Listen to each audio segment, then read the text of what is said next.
let's get started. This is our last class in this series. And after we just dedicate, we'll two caveats about this class. Okay, but first of all, our learning, as always, a little ironic, learning about Muslims, but we are going to be learning in zchut of our success in war and refuah shlema, refuat hanefesh, refuat haguf for our soldiers, for anyone who needs it, and that God should guide our leaders and our pilots and the American leadership, and we should have besorot tovot. Okay, so two caveats. First of all, this class is about Muslims in Israel, where they live, okay, some of the history of how they came here, as well as religion and customs, like we've been doing with all the other classes that we've done till now. It is not politics, okay? We're not going to be talking about politics. We're not going to be talking about we'll talk a very little bit about jihad, but that's really not the point of this class, and there are many, many, many other places where you can get that. The other caveat, which is a more important one, is this class is, on the surface. It is not a deep dive into Islam. It's like we do with the other classes. It's to give you a kind of a big picture. If you want to do a deep dive, and I highly recommend that you watch this series. I watched some of it on Torah in Motion. There is a series by Dr. Rabbah Lindsay Taylor Gertharst, who did a series, I don't know, maybe it was like a year or two ago. If you go on the Torah in Motion website, you can see she did I think it's like a 10-part series on Islam. I actually stole a little bit from her, and it's truly excellent and very, very in depth. So if this is a topic that is interesting to you, highly recommend. Okay, so Islam, right? Muslims. Muslims are a very large percentage of the world. There are today approximately 2 billion people who identify as Muslims. That's 25% of the world's population. They are an important part of Israel, although the numbers are much smaller. Here they are a minority in most countries, at least in the Middle East, they are the majority. And we're going to explore a little bit of what we know about them, like I said. Where in contemporary Israel are Muslims living? What is their history in Israel? And some of the religion and the customs appropriate that we're doing this now in Ramadan. We're heading into tomorrow's the last Friday of Ramadan, and we'll be talking about that as well. The picture you are seeing is from El Fachem in the Triangle in the north, this area that's kind of near the Jezreel Valley that has a lot of Israeli Arabs, mostly Muslims, settled there. Okay, so before we get into customs and history and everything else, where are people living? Okay, so in Israel, and at this point we are talking about post pre 67 Israel, meaning not Judea and Samaria. Okay, those are different numbers. We are talking about pre 67 Israel plus East Jerusalem. Okay, and in those places, the numbers that we have, Muslims are 18.1% of the population. That's the most current numbers that I have, which means 1.7 million Muslims. The vast majority of them are Sunni. And we'll talk a little bit later about Sunni and Shia. There are officially no Shia Muslims in Israel. There were some in the far north before 1948, and in the War of Independence, they fled to Lebanon.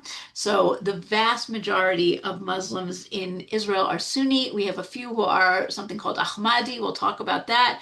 Sufi, which is you can be Sunni and Sufi, sort of like being a Kabbalist and being an Orthodox Jew.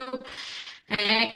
Um, the population divisions. Okay, this is a nice chart. I only have it in Hebrew, but I think we can all handle it, right? The green is the north, right? 33.8% of Muslims live in the north part of the country, and we'll look at it on the map in a minute also.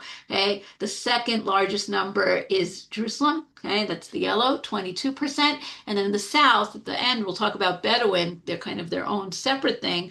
So we have almost 19% in the south.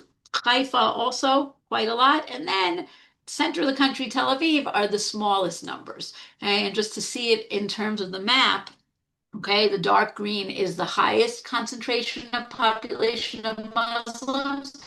So you can see that's in the area of the Galil. Okay, so we have dark green, we have lighter green. We also have in the far north. We're counting here. This is Muslim. This is Arabs. This map. So it's not only Muslims, and that's why you have also the Druze here in the Golan. We talked about the Druze last time.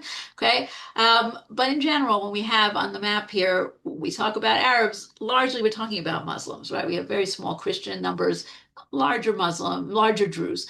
Right? We also have Haifa, of course, and the area of the Negev and Jerusalem. So those are our serious numbers. The picture in the middle here is from one of the Muslim centers in the north, and that's Akko, right? The old city of Akko. Not the majority of the population of Akko, it's a mixed city. But definitely a strong Muslim population.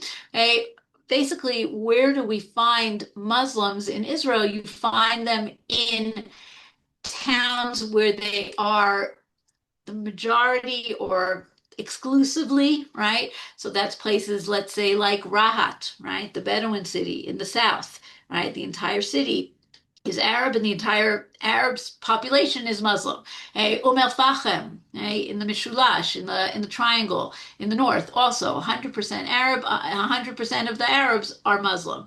Hey, places like Nazareth, okay, also almost 100% Arab, but here we have a division between Muslims and Christians, okay?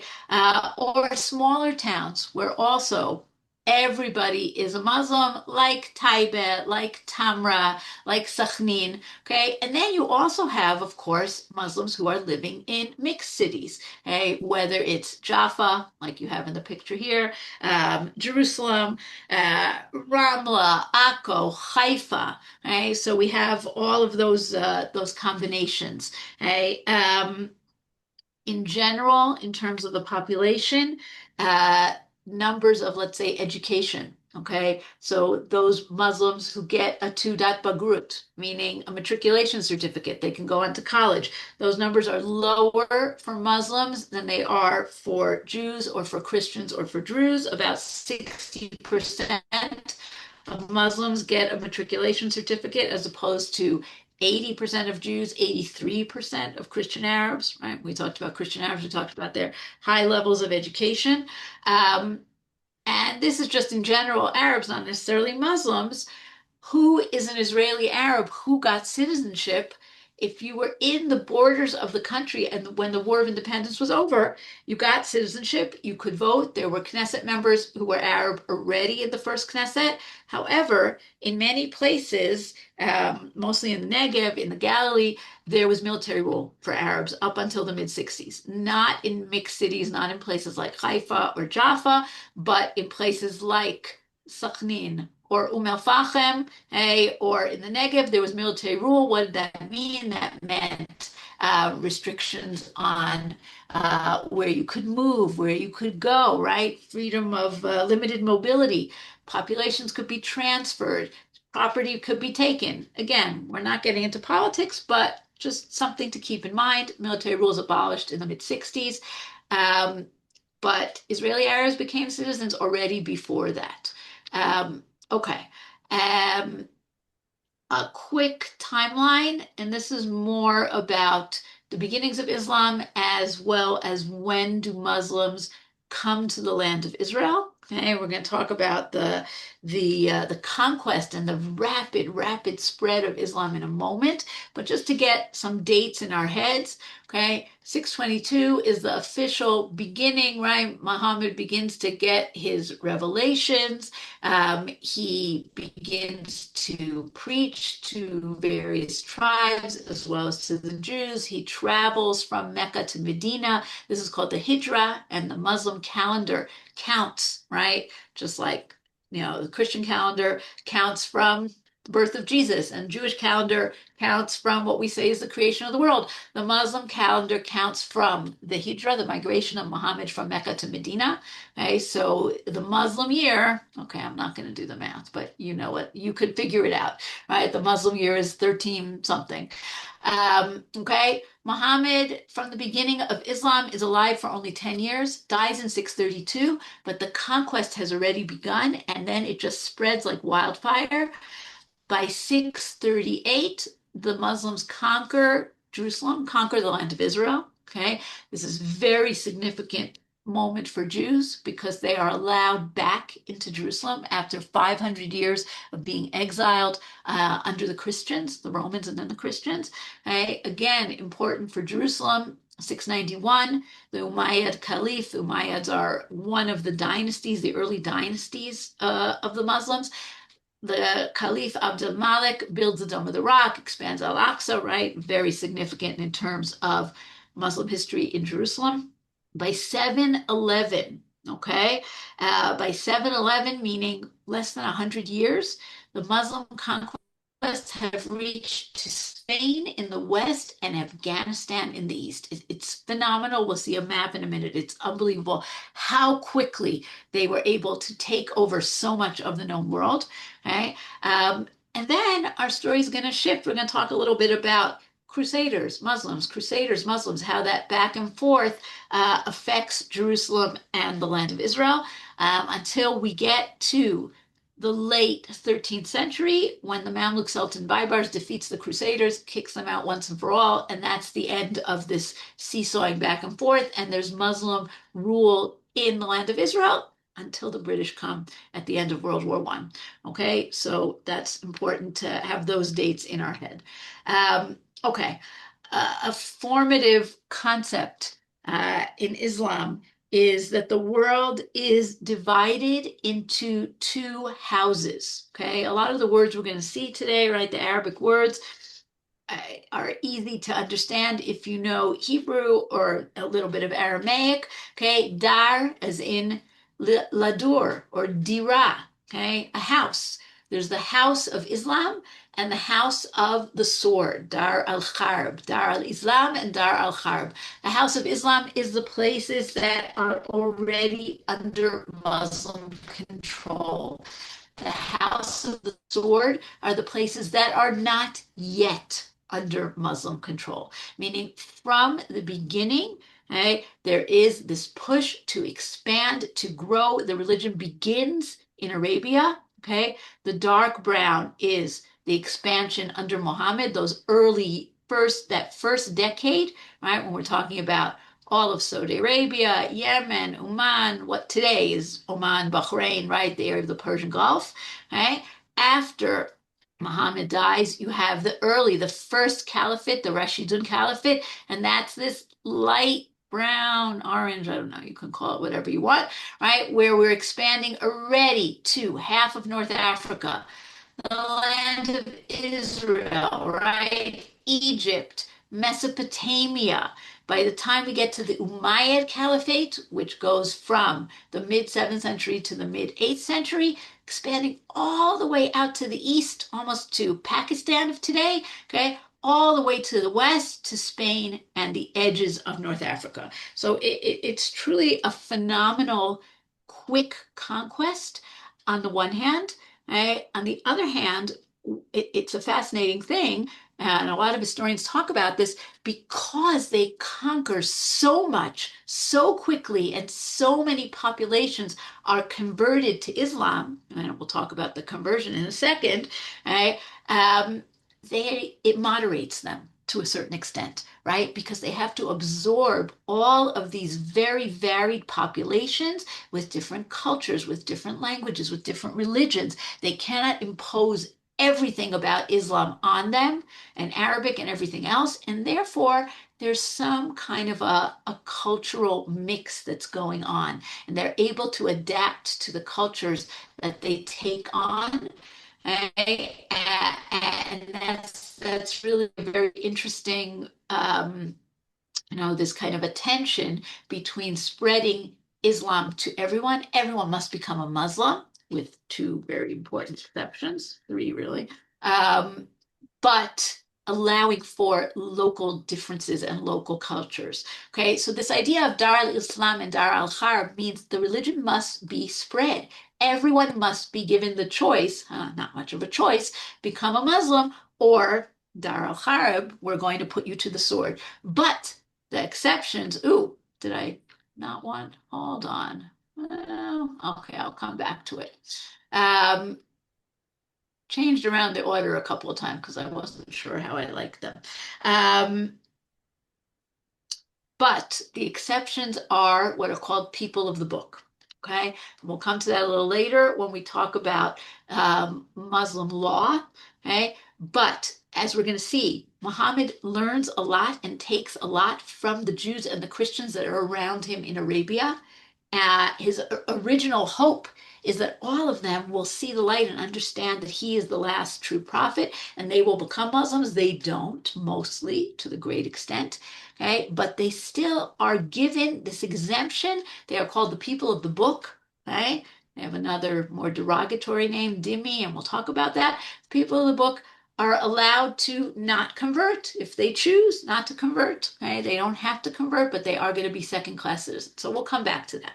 Okay, but meanwhile, let's continue from Islam and Jerusalem. As we're going to see, Islam has three holy places. Jerusalem famously is the third. It is not the first or the second. It is not explicitly mentioned in the Quran, but very early on, it becomes very important to Muslims. Okay? And there are people who will give political answers why that is, right? The Umayyad Caliphate has its headquarters, its center in Damascus. They want something that's nearby, but it turns out that really very early on there is a connection between Jerusalem and the story of Muhammad ascending to heaven. So in the Quran, okay, we have Muhammad who travels by night. Okay, this is a very important idea, this night journey. And it says, glory to him who made his servant travel by night from the sacred place of worship, Mecca, to the furthest place of worship. Furthest, the Katseh, the edge, Al-Aqsa. Okay, that's what it is in Arabic, and that's where the name for the mosque, for Al-Aqsa, comes from. Whose surroundings we are blessed to show him some of our signs. He alone is the all-hearing, the all-seeing. So the Quran does not say Jerusalem. Muhammad does not say Jerusalem. But very early on, Jerusalem becomes important. And in fact, Jerusalem is already important to Muhammad because his original direction of prayer is towards Jerusalem. Okay, that's changed, but that's his original direction of prayer. We'll come back to that. Okay. The journey and the ascent to heaven are two very significant parts of the story of Islam. This is where, of course, so many of the stories are taking ideas from Judaism, right? Moshe goes up to heaven for 40 days. Muhammad goes up to heaven for 40 days. He gets revelation, okay? But he makes this night journey. It's commemorated in two holidays, Isra and Miraj, which are we're gonna get to them when we talk about the holidays. And like we said early on, this is associated with Har HaBayit, with the Temple Mount. Okay, to the extent that foundation stone, right, Eben Hashtiyah, inside the Temple Mount, the Muslims say there are footprints there. This is the point from which Muhammad physically ascends to heaven. Okay, we have all kinds of depictions of this. Islam and imagery depends on what country you're talking about, right? But here you have a Persian depiction of Muhammad ascending to heaven. He travels, his journey is on his horse called Al-Burak. And if you go to the southern wall and western wall excavations, and this is my brother many years ago, when the excavations were not going all the way down to the street, and you could stand at the level where there's a hole in the wall between the western wall and the southern wall. And this was because there were different kinds of construction there, but according to the Muslims, this is where Muhammad ties his horse. Okay, so he comes to Jerusalem, he ties his horse, he ascends to heaven, right? And the Dome of the Rock and the Al-Aqsa Mosque are built to commemorate this journey. Okay, now for Jews, the really significant part of the Muslim conquest is that they are allowed to return. Right? From the time of the Bar Kokhba revolt, meaning from the early second century of the Common Era, Jews are forbidden to enter Jerusalem. The Romans forbid them, and then the Christians continue this decree. So, with a couple of exceptions here and there, none of them official, basically Jerusalem is Judenrein from the 130s of the Common Era till the 630s, 500 years. Okay, when the Muslims come, okay, first of all, according to the Muslims and the Jews are the ones who help the Muslims rediscover the holy place, as in the Temple Mount.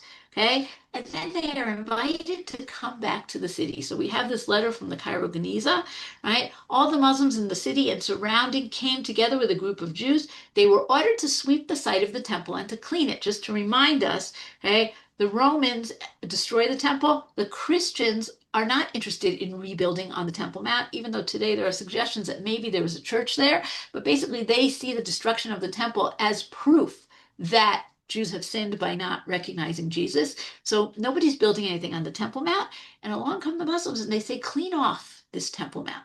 Whenever they uncovered another layer, Omar would ask the elders of the Jews if this was the stone known as the foundation stone. Remember, they know a lot about Judaism.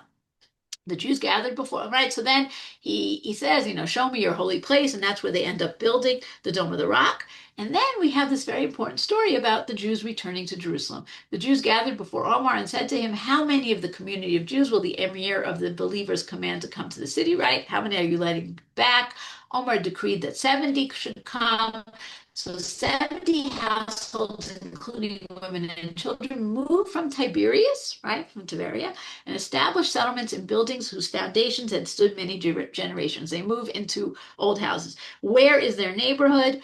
We're not 100% sure. We haven't really found much archaeology. Some suggestions are in the area of Mount Zion. Other people suggest, no, in this area of the Hulda Gates, right, the southern wall of the Temple Mount. We do know that by the 11th century, okay, 400 years later, they are in the north of the city, in what today is the Muslim quarter, because when the Crusaders come, the Jews join with the Muslims. Crusaders storm the city in that northern area, and the Jews are part of the defensive force. They try to hold off the Crusaders, which brings us to the Crusaders, right? Crusaders come, 1099, take Jerusalem, very horrible, very bloody battles. They massacre the Jews, they massacre the Muslims. Saladin comes and defeats the Crusaders. The Muslims come back to Jerusalem. The Crusaders get back some of Jerusalem. It's back and forth, back and forth. Each time, each religion tries to displace the other. Two very famous examples here. There's a massive Crusader church that was built in Ramla. Okay, and that's what you see over here. Except when the Muslims came back and kicked out the Crusaders, they turned it into a mosque. That's what you're seeing here. So the Great Mosque of Ramla was originally built as a massive Crusader church. Another interesting place that went back and forth, and today is a church again, is St. Anne's, right? A church in the Muslim quarter in Jerusalem, where on the doorway of the church is an Arabic inscription talking about how it was a madrasa, it was a Beit Midrash for Muslims, and then the Christians come and they take it back. Okay? Another very significant thing that happens when the Muslims return to Jerusalem with the Mamluks is that they want to protect the Temple Mount. So they build arches, they raise up the Muslim quarter of the city so that it is at the height of the Temple Mount. Okay. And that way it's protected better. Hundreds and hundreds of years later, right, in the late 20th century, Israel comes along and we excavate underneath those arches to find what we call the Kotel tunnels, right? Because it's all been raised up so that it could be on the same level as the Temple Mount. And so fascinating, right? If you walk through the Kotel tunnels, you'll see that there are places that used to be part of the walls around the Temple Mount. They still are part of the walls, but then they were plastered and turned into cisterns. Meanwhile, buildings that were used by the Muslims to house their schools today have been turned into synagogues. And this is the Beit Knesset that's in the Kotel tunnels. So lots and lots of back and forth. Okay, so that's just to get our history out of the way. Now let's talk some about the actual religion, right? The beliefs, the customs, the ideas. So the most important text, of course, is the Quran. Okay, the three main beliefs, principles of Islam are the unity of God, okay, monotheism and the unity of God, the final judgment and the revelation to the prophets, okay, and like we saw with the Druze, okay, they believe in a series of prophets, all the Jewish ones, the Christian ones, right, including Jesus. Jesus is in the Quran, but Muhammad is the last and the final prophet who gets the final revelation, and he is the one that everybody has to follow.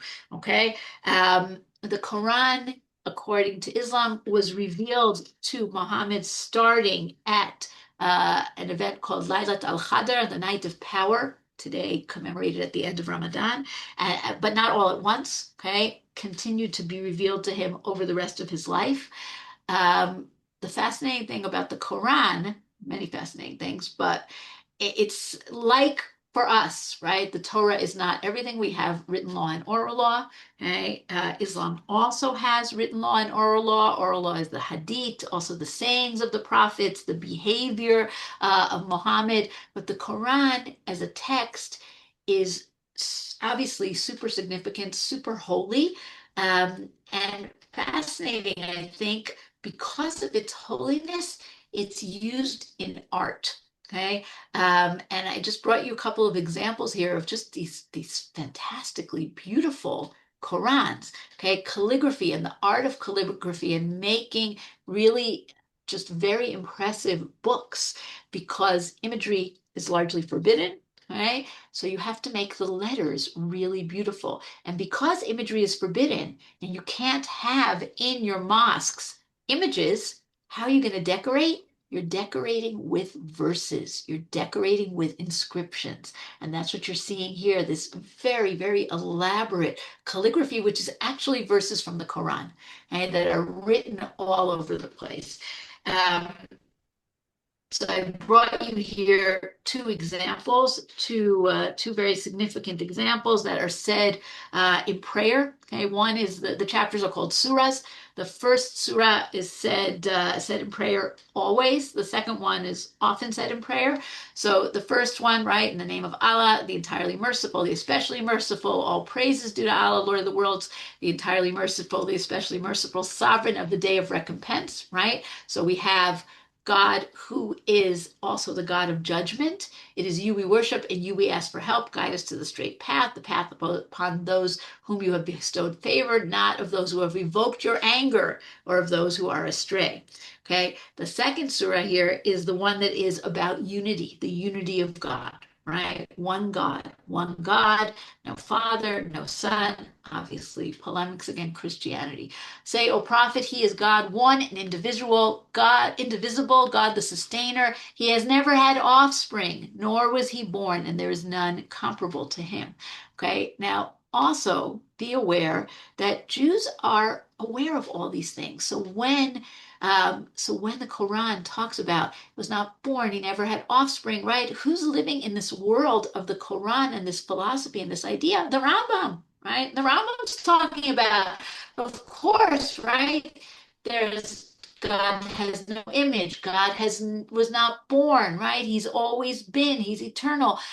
Not only that, right? Because the Quran is so holy, there's a great emphasis on Arabic grammar, Arabic language, because the language itself is considered to be so important. And Jews take that emphasis and they say, well, we better start studying the grammar of the Torah, right? There's a lot of back and forth. There's a lot of cultural borrowing back and forth.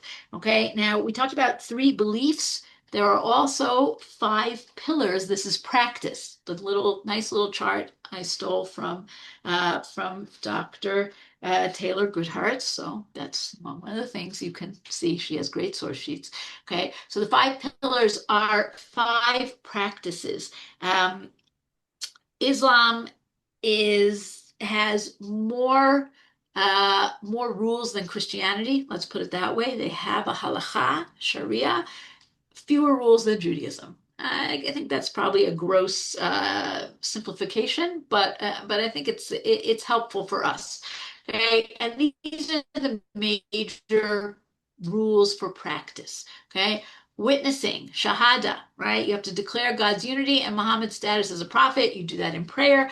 Conversion, right? If you want to convert, all you have to do is say, we'll see the phrase in a few minutes, is say the Shahada. That's all you got to do. No bris, no mikvah, no nothing. You just say it and you're done. Okay. Prayer. Okay. Formal prayer 5 times a day. We'll get a little bit into the details of it soon. Charity, zakat. All right. Interesting. Like so many of the words are familiar to us. Zakat as in zchut. You get a zchut for giving your tzedakah. Okay. I brought you here a stucco box. Okay. This is in a mosque, but you could have it in your home. But very serious idea of stucco, 2.5% of liquid acids to be given to the poor and the needy, particularly in times like Ramadan, right? So we talk about 10%, but they see it very much as something that you're just giving all the time. Okay. Som, that one doesn't need translation. Fasting, right? Ramadan. This is a picture of Friday in Ramadan in the 90s, right, by Harabayit. And the Hajj. Okay, the Hajj, also Hebrew word, Chag, right? Pilgrimage to Mecca at least once in your life. And this applies to men and women. By the way, same thing for fasting, applies for men and women. Charity, right? Prayer, you usually see men in the mosque, but women can pray as well, but it's almost always separate. But women are included in many of these things. Okay, the holy places. Okay, so we have 3 holy places. We have Mecca is number one. Okay, this is the Kaaba. This is the stone that people go to on the Hajj. When we get to the holidays, we'll talk about when that is. But basically, we're talking about a trip that is just the actual ritual of what you need to do is 5 to 6 days. It involves circling the Kaaba. It involves throwing stones at symbolically at the devil. You also travel to Medina, and it culminates with the festival of Eid al-Adha, the holiday of sacrifice. Okay. When you return, you get a title. You are a Haji. Okay, it's an honorary title. You're allowed to decorate your house if you've ever walked around in Jerusalem, right? Particularly in near your David, Silwan, or Abu Tor, you can see Arab houses that have green and red dots on the outside of the house, or sometimes they'll have a picture of Har Bayit, sometimes they'll have a picture of the Kaaba. This is if you came back from the Hajj, you have the privilege to decorate your house to show everybody that you went on the Hajj. And this is a very big deal. The middle picture is Medina. That's number 2 in holiness. And picture number 3, obviously we know, Har Bayit, Jerusalem, the third holiest place.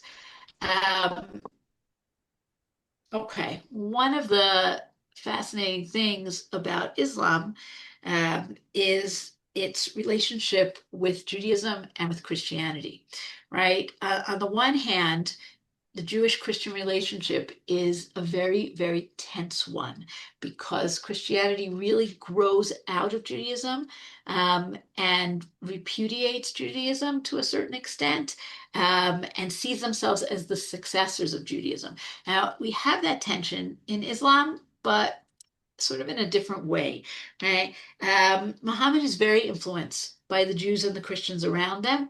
He, as we said, he includes their prophets. He includes many of the Tanakh stories, sometimes changing them somewhat, right? Here we have an image of the Akedah. The Akedah is super important. The whole idea of Eid al-Adha, the holiday of the sacrifice, Chag HaKorban, is in memory of Abraham being willing to sacrifice his son. However, which son? Ishmael, right? Not Yitzchak, Ishmael. Right? And part of the story, a very important part of the story for Muslims, is Ishmael's submission. Okay, that he submits to the will of God. It's almost more about Ishmael than about Abraham. Okay, and submission, by the way, is what Islam means, right? To be a Muslim is to submit to God. So Muhammad takes many elements from Judaism, and particularly Abraham, right? Abraham is very, very important. We've just, been talking about the Abraham Accords. This is why Marat HaMachpelah is super important to the Muslims, just like to the Jews. This is the picture of Abraham's cenotaph, right? The place that is attributed to Abraham's grave, which of course has Arabic writing along with Hebrew writing all over it. Now, Muhammad wants and believes that the Jews are going to see what he has done, right? And they're going to accept him as this prophet, right? Of course, he believes in all these things, the Tanakh, even has some ideas from the Midrash, but he's just adding his own because he's the last of the prophets. When the Jews basically spurn this idea, okay, first of all, he fights against them. There are battles in Saudi Arabia between the Muslims and the Jews. And second, eventually he makes changes, right? He says, okay, direction of prayer is not going to be Jerusalem anymore. It's going to be Mecca. Okay? The holy day is going to be not Shabbat, but Friday. So I put in this nice, thank God it's Friday. Not only is it going to be Friday and not Shabbat, it's not a day of rest. It's a holy day. It's an important day, but you can go to work. There's no prohibitions on work. It's just a day where you go to the mosque and it's a day of community. So there are certain things that he says, we're not going to be like that. Okay, we're going to do things differently. And this brings us to what we were talking about before, which is the idea of the people of the book who are known as the dhimmi. Okay? Anyone who is part of the Muslim nation, they are called the Ummah. Okay, again, a word that is familiar to us from Hebrew. Okay, so there's the Ummah, those who are Muslim. There is the Dar al-Harb, the people who need to become Muslim. And then there are the Dhimmi. The Dhimmi are these people of the book who are second-class citizens. They are tolerated, but they have a lesser status. They have to pay specific taxes. And then there are rules. So this is something that is often called the Pact of Omar. Did Omar really write it? Not so clear. But basically, it sets out the rules for these people, for Jews and Christians. Okay, this particular one, this version is written for the Christians of Syria, but it's the same thing for Jews, right? We'll skip the first part here. When you came against us, we asked you for safe conduct for ourselves, our descendants, our property. And we undertook the following obligations towards you, right? This is the Christians saying to the Muslims. We shall not build new monasteries, churches, convents, or monk cells, nor shall we repair such as fall into ruins or are situated in the quarters of the Muslims. We shall keep our gates wide open for passerby and travelers. We shall give board and lodging to all Muslims. We shall not give shelter in our churches to any spy. Right? We shall not teach the Quran to our children, right? Because we don't want you to make fun of it, right? We shall not manifest our religion publicly or convert anyone to it. We shall not seek to resemble the Muslims by imitating any of their garments. We shall not speak as they do. We shall not mount on saddles. We shall not gird swords. We shall not sell fermented drinks, right? Muslims can't drink alcohol. We won't sell alcohol either. We shall not display our crosses. Sorry, I can't see here. We shall use only clappers in our churches very softly. We shall not raise our voices, right? You can exist, but you can exist under our rules. Now, Jews obviously had the same restrictions. Sometimes there were rulers uh, who carried this out and enforced this very strictly, and even more so. Other rulers were more lenient and basically said, Jews, they're good citizens, they're helping our economy. Sometimes we might even learn from each other, and they were much more lenient. So it really depended on the ruler, but this was the official status of people of the book. Okay, coming back to the Muslim customs, Muslim religion. Okay, probably the thing that most people know about Islam in terms of their holidays and their calendar is that their calendar is only lunar. Okay, first of all, they do what we used to do and we no longer do, right? We now have a fixed calendar. We don't do such a thing as having witnesses to come and say we saw the new moon, but they do, right? That's why you could look up online and say, well, when is Ramadan? And they'll say, well, it's supposed to be, right, Rosh Chodesh. But first you have to have a sighting. You have to have a sighting in Mecca. Somebody has to look through a telescope and see, did you really see the new moon? Hey, this is why the moon, by the way, became a symbol of Islam. Hey, you have crescents on top of mosques. You have the red crescent instead of the red cross, etc. The most important thing about having a lunar calendar is that a lunar calendar is only 354 days long. And you have 12 months determined by the phases of the moon, but that's not enough, right? You have every year, you have 11 days too many for the Earth going around the sun. And so every year you fall behind 11 days. Now, Jews are aware of this problem, and that's why we have a lunar solar calendar, right? We have a leap month every 2 to 3 years. Muslims don't have that. They don't believe in that. And so their holidays go all around the year, right? They are not, it's not like, oh, Ramadan is always in March. No, it could be any month of the year. It goes around the year. The holidays, these are the major holidays. There are other minor holidays that are sometimes celebrated in one country, not another country. I didn't go into the very, very technical details. I went into the main holidays following in the calendar. Okay. So in the seventh month, which is called Rajab, right, they have this night called Isra and Miraj. This is what we talked about, commemorating the night journey, okay, and the ascent to heaven. And basically, it's commemorated particularly in Jerusalem, right, by going to the Temple Mount, by having prayers there, by having lights, okay.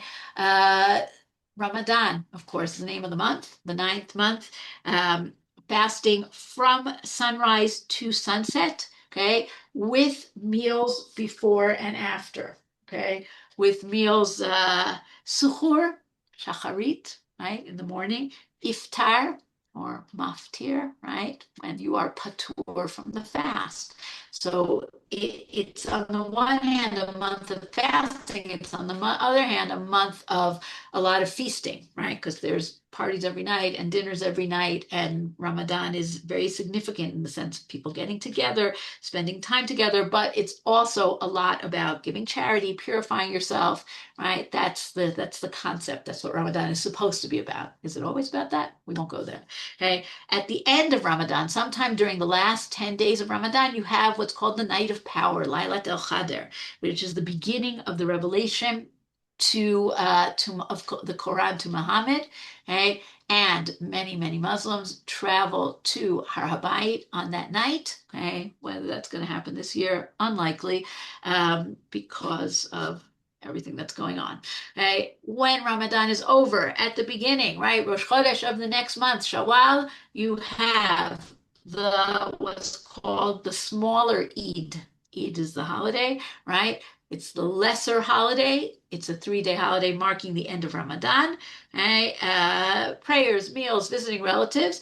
And then in the 12th month, you have the obligation to do the Hajj, and you have the holiday of the sacrifice, Chag Korban, which commemorates the story of the Akedah, and you are supposed to sacrifice a sheep, a cow, whatever you can afford. Okay. In addition to all of these, Friday. Okay, Friday is a day of communal prayer, not a day off from work, but a day of communal prayer. Okay, so just a couple of pictures here. Ramadan. So Ramadan is really a contrast, right? We want to think of it as a month of Yom Kippur, but it's not, because during the day is fasting, but at night is feasting and partying. And the markets are decorated, right? There's a market in the old city, and people buy tons of food, and there are special TV programs, and there's a lot that's going on at night in Ramadan. Um, Over here, this picture is Lailat al-Qadr, where you could see Har Habayit, the Dome of the Rock. It's all lit up, tons of people coming, okay, and praying that night. Okay, let's talk about prayer and the mosque.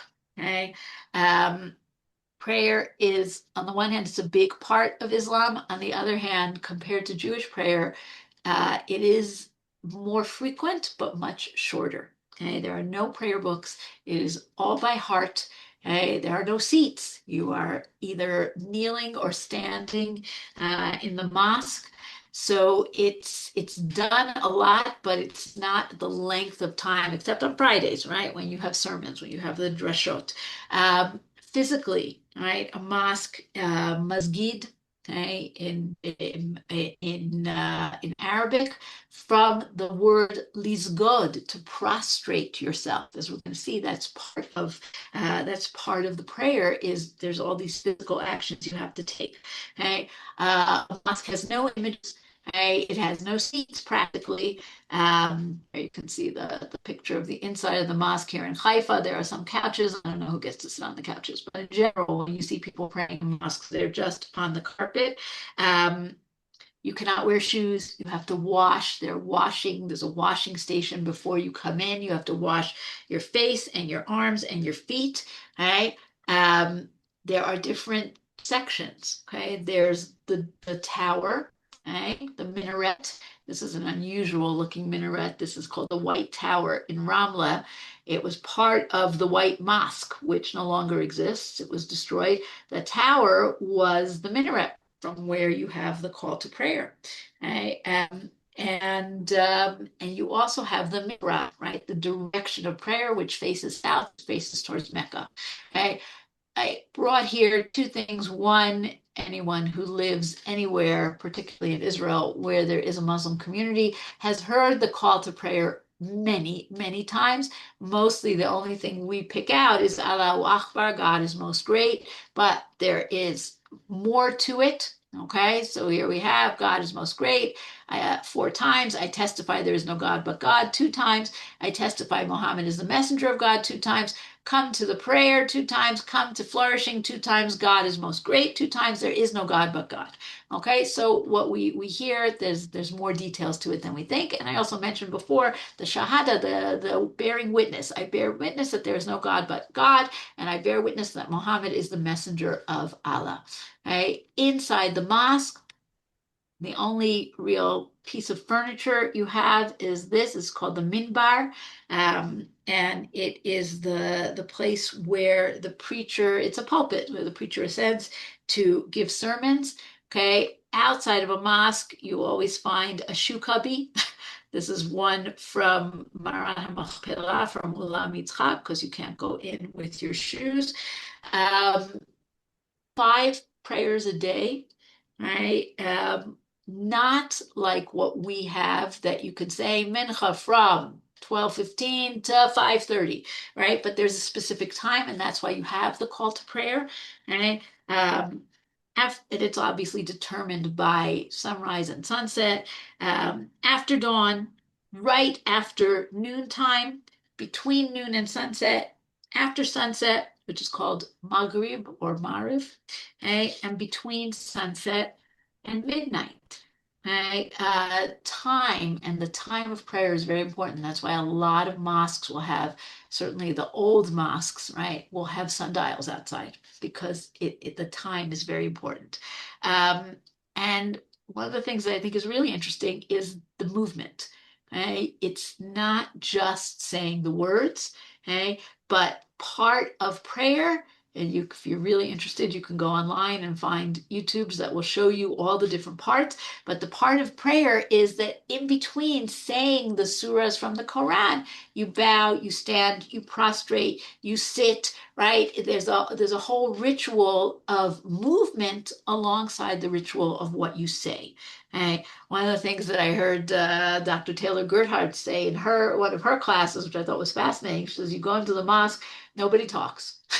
There's no talking, which I think for Jews is kind of bizarre, right? Well, can we imagine shul without talking and business deals and gossip? No, but it's very focused on concentration.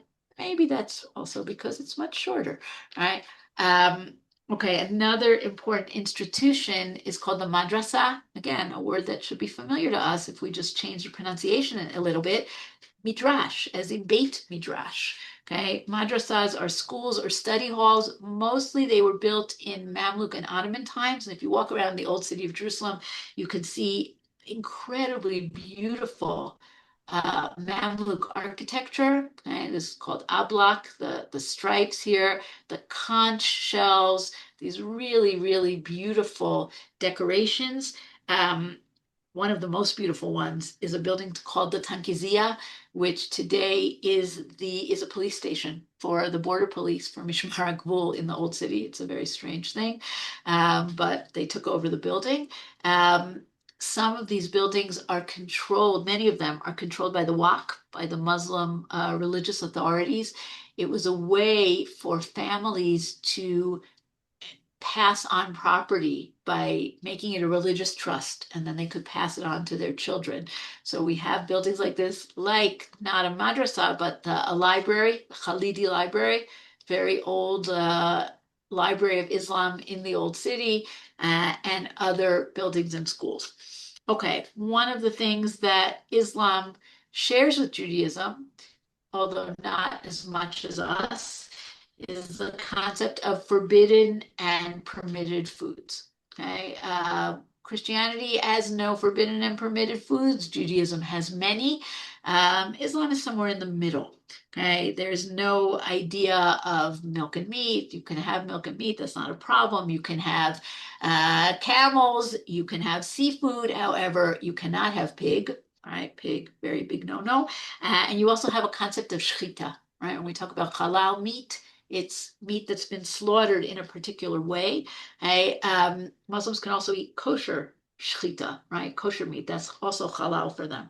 The other major restriction, and something that is very different than Jews, is no alcohol. Right? No alcoholic beverages, no beer, no wine, no whiskey, no nothing, right? The Quran speaks out very strongly against alcohol. Um, and kind of a fascinating side effect of that is that while the land of Israel is a country that has many, many vineyards, and there was huge amount of wine production, both in times when the Jews were the majority, right? First, Second Temple period times, we have wine presses everywhere, as well as in Roman and Byzantine times. In Muslim times, Muslims didn't make wine.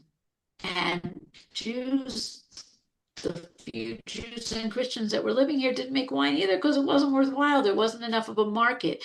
And that's why the beginnings of Zionism, there's no good wine, right? There's Carmel Mizrahi, terrible wine because there was not this tradition of making wine. And today we're coming back to making wine, and we have all these boutique wineries, and we're discovering these ancient wine presses because really this is a winemaking country.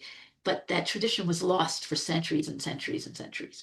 Okay, just to wind up a bunch of different things. First of all, Sunni and Shiite, we mentioned there are no Shiite communities in the land of Israel. In general, the majority of Muslims in the world are Sunni. Okay, and this I thought was a fascinating map.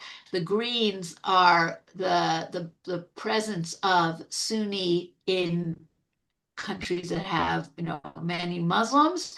And you could see it's, all of North Africa and Egypt and West Africa and Saudi Arabia and everywhere. Okay. The presidents of the Shiite countries, Shiite majority countries are Iran, our friend right now, Iraq, and Azerbaijan. Okay, those are the only countries that have a Shiite majority.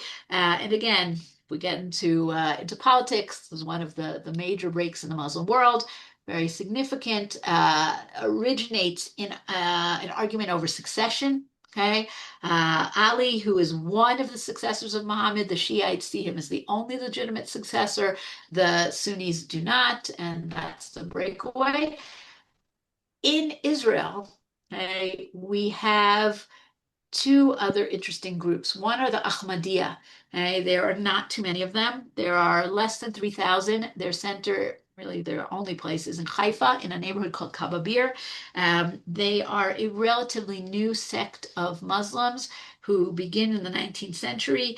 They are against terrorism. They are against any kind of armed jihad. They are pro-peace. Some people call them reform Arabs, right?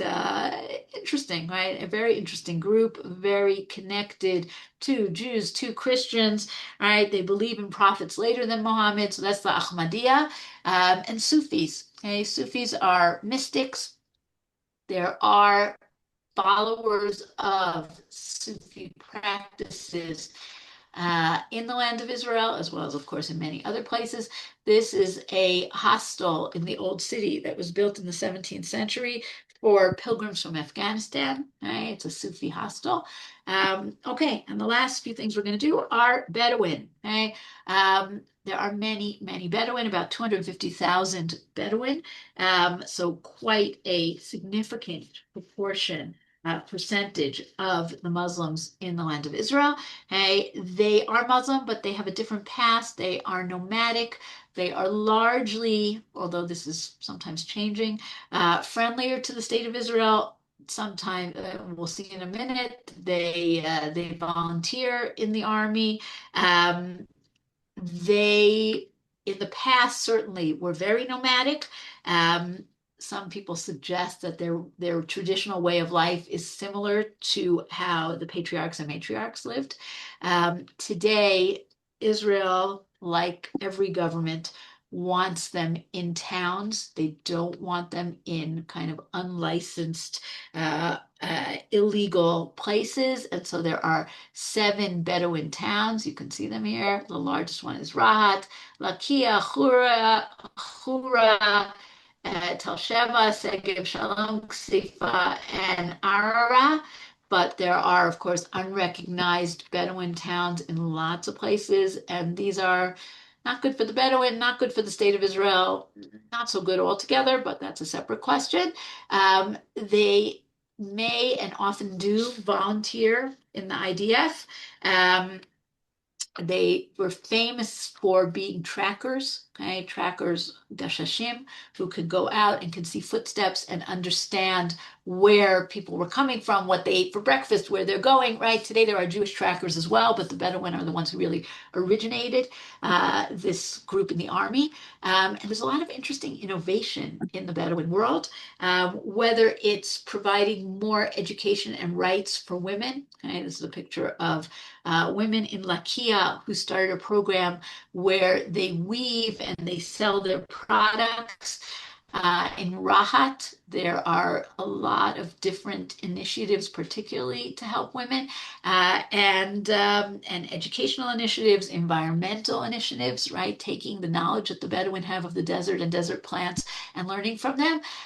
This picture on the right here is from the Rahat industrial zone, where one of the big companies is called SodaStream, okay, which you may be familiar with. Hey, SodaStream started out near Ma'ale Adumim. Its founder's goal was really to hire Jews, Arabs, all sorts of people, provide livelihood for all sorts of people. They were hounded out of Ma'ale Adumim by BDS, and so they reestablished themselves in Rahat, where they're still hiring Jews, Muslims, and Christians. Okay, and with that, we will end with 2 greetings that you can use if you find it, find yourself seeing Muslims in the next week. You can say Ramadan Kareem, and after that, Eid Mubarak, a blessed Ramadan and a generous Ramadan and a blessed Eid. And that ends our last class. Let's see, what do we have here? The day starts at sunset, right? So the fasting starts at sunrise, right? But they do believe, like we do, in this idea of the day going from sunset to sunset. Um, and one time there was no clean water to drink, and people put wine in water to purify it. Yeah, first of all, I think that's a little bit of a myth, meaning the wine doesn't purify it, but Muslims just, yeah, they drank different things. You can keep water clean as long as you cover it. And yeah, I think we like to say that. I'm not so sure that it's true. I would have to do more research. Okay, other comments, other And so I questions? was told that the 5 times a day of prayer is like Yom Kippur because they like to up everything over the Jews. Interesting. Interesting. I never thought of the Yom Kippur connection. That's Yes. interesting. Yeah. I wonder if that was like if that's documented that they had that. You got to wonder if there really was 5 times among the Jews of Arabia. I don't know. The Muslim year does have 12 months. Are the names similar to the Jewish months? I don't think so, but you should look them up. It didn't look to me like anything. You don't think your mayor will invite you for iftar? Only if you're, a Palestinian activist. But it is 12 months. I don't think there are any similar names, but I would have to go back and look again. Okay. Anything else, Can I, anybody? can I just say something about your series? Please. Your course on the Samaritans. I run these dialogue groups. Well, the Samaritans are still used a bit like Palestinians as a way of abusing Jews in the church in Britain. So I've sent the top people your course on Samaritans, and they've completely changed their mind because of the way Thank they. you. Yeah, yeah. I mean, because they're so integrated now, and they were Wow. basically nearly exterminated by other people. And, if people know about the facts of what's happening now to these names, it might change their attitude to Israel as well. That's my Well, view. we can only Yeah, hope. we can only hope. Yeah, thanks a lot. Well, good for fighting the good fight. How short is the prayer service? It's short, meaning you have to do what is called a rakat, which is sort of like I'm trying to think of the right word, right? It's a set, I guess is a good word, right? If you're exercising, you do a set, right? So you have to say these, two surahs with the bowing, the this, the that, right? Each prayer service, trying to remember, the first, like the morning and the evening, I think were two rakats, in the middle were four, or the other way around. We're not talking long time periods, right? We're not talking chakras in a Hasidic shul. We're talking a very swift little mariv. Yeah. A Quran at the public library shaped like a rose. Yeah, I'm telling you, go online, put in Wikipedia Quran, you will see such beautiful things. Right? This is one thing that I think we really can admire in terms of Judaism. We are not always so good on the art, and they have so many beautiful things. Yes. Oh, Library of Congress are again. You're always giving us good stuff. Um, Asian and Middle Eastern cataloging, they get along. Well, yes, books get along better than people often. This is very true. Ariel, do you have a good Quran to tell us about?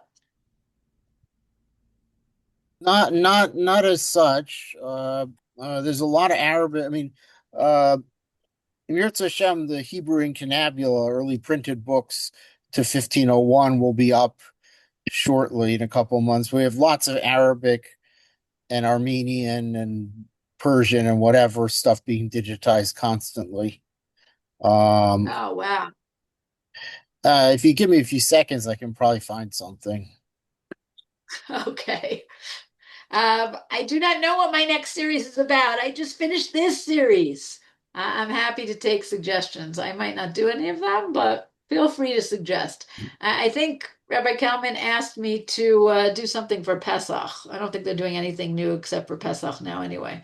But happy to hear suggestions. All right, everybody. You should have peaceful, peaceful Shabbat. Those of us here.